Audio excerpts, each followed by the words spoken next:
Yaxşı dostun əldə yeri var. Heç bekar dostun sana çox olur dünyada.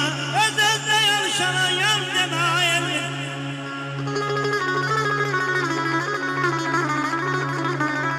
Öz-özlə yarışana yan demə, araqlar xan olmaza xan demə.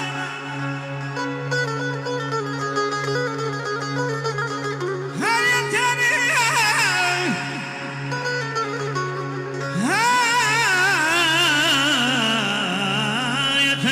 tutacağım demə.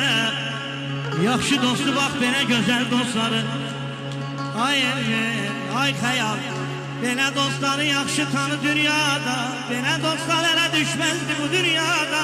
Bu dünyada. Zaman bəy, yaxınca qocaldınsa hələ səzək, göz də sözə baxmayacaq. Bel qurusa ayaq getməz, diz də sözə baxmayacaq.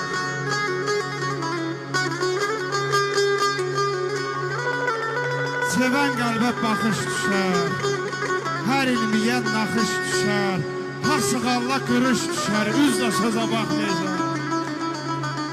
Zaman olur.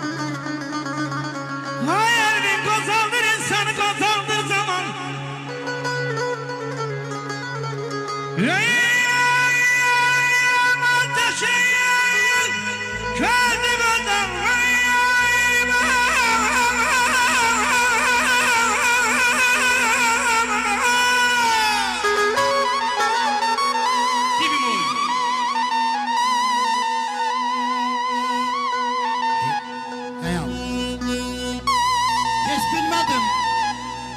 Harda düşdü əlimdən.